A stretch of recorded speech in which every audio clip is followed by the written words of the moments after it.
আসসালামু আলাইকুম everyone, welcome back to my channel.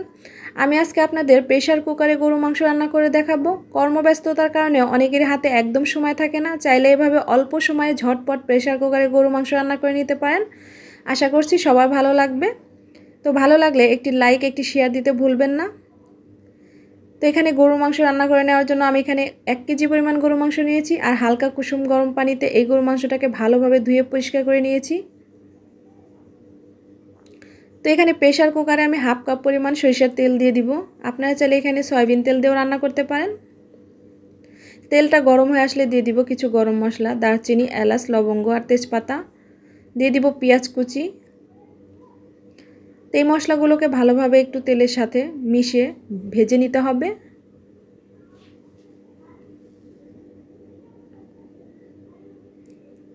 এ পর্যায়ে দিয়ে দিব আমি পেঁয়াজ বাটা। এখানে আমি পেঁয়াজ কুচি, পেঁয়াজ বাটা দুটোই ব্যবহার করেছি।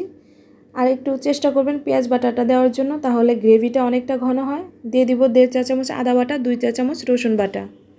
এই মশলাগুলো ভালোভাবে তেলের সাথে মিক্সড করে নেড়ে চেড়ে একটু কষিয়ে নিতে হবে, যাতে মশলাটার গন্ধটা দূর হয়ে যায়, মানে কাঁচা গন্ধটা চলে যায়। দিয়ে দিব স্বাদ মতো লবণ, 2 চা চামচ মরিচ গুঁড়া আর 1 চা চামচ হলুদ গুঁড়া। আপনারা যে যেরকম ঝালটা খেতে পছন্দ করেন পরিমাণ মতো দিয়ে নেবেন। দিয়ে দিব 1 চা চামচ ভাজা জিরার গুঁড়া। এই মশলাগুলো ভালোভাবে নেড়ে চেড়ে মিক্সড করে কষিয়ে নিতে হবে।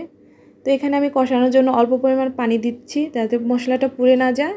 তো এখন প্রেশার কুকারে ঢাকনাটা উপরে হালকা করে বসিয়ে দিয়ে মশলাটাকে 3 থেকে 4 মিনিট কষিয়ে নিতে হবে। তো দেখতেই পাচ্ছেন আমার কিন্তু মশলাটা কষানো হয়ে এসেছে, আর তেলটাও মশলার উপরে ভেসে চলে এসেছে। দিয়ে দিব গরুর মাংস।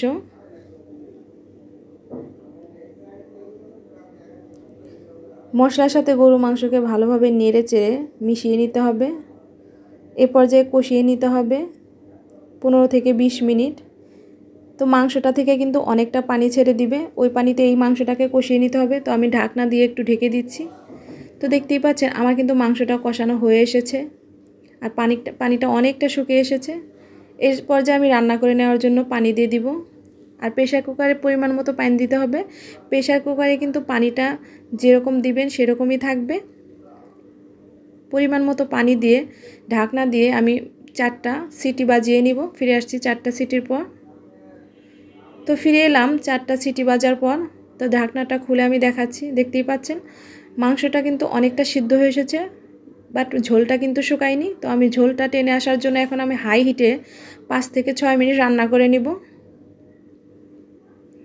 তো আমি ঢাকনাটা দিয়ে নিচ্ছি। তো এই পর্যায়ে আমি দিয়ে দিব হাফ চা চামচ গরম মশলার গুঁড়া।